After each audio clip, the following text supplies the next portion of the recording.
Hello सांग मैंने आ गोटे मिनी ब्लॉग आपको स्वागत जनाऊँगी। तो ये आसिक आम पहुँच लुहार भाटी रे। तो आमर गोटे साबुल खराब था तो धार बंका था तो से आम आसी लुहार भाटी पहुँच जाइए। बादल आउ बिगी मु आसिक पहुँच जाइए लुहार भाटी रे। ताकू आम देजु साबुल को तो सी कोयलार गरम कर गरम कर सारापर से धार को सीधा कर तब सांग मैंने संपूर्ण रूपे साबुलटी गरम हो जामी निआटी जलुची आप देखी पारे। तो ये बाकी जाइए साबुलर मुन को पिटी पिटी सीधा कर देखिपारे कहीं कथार कहुई साबुल जो लुहा जो गरम थी आपने जमी चाहिए सेमती गढ़ी पारे।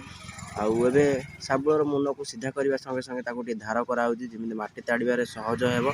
तो ये आम साबुल धरिकी सीधा घर को पलि आसिलु। बादल बाबू केमी गोटे हाथ धरिकी चलिए जाऊँ आप देखिए गोटे हाथ में फोन कथा होती आउ गोटे हाथ से साबुल को धरिकी चलिकी जाऊँगी।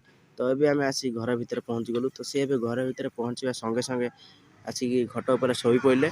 तो ये दीदी परिया कर बसिकी तरकारी करेंगे बो बापा पलि आसा बो बापा ये कम व्यस्त अच्छा।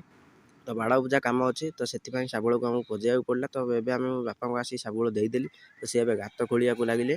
तो कंटा ये पड़ी आप देखिए ये सैड्रे मांकड़ा पड़ी बापा तक बस गात खोलिले। तो बो ये पुओ सागर कौन खेलुँ मन मन गोटे कौन खेलना दूसरी मन को सी आसुनी। बहुत यहाँ शिखुची यहाँ एमती करूँ सेमती करूँ। तो पुओ धरी से ट्राए कर किसी भल लगुनि सांग मैंने अत्यधिक खरा गरम होता जो आम चलीगलु मार्केट कोल्ड ड्रिंक्स पीवाक। दुकान में आम अर्डर दे कोल्ड ड्रिंक्स आनलु प्रथम आम चियर्स कलु तापर पीलु बादल चुचुम चुचुम छुआ भली पिउचन आप देखिपारे। तो भिडियोटी को मूलर शेष जाए देखि धन्यवाद।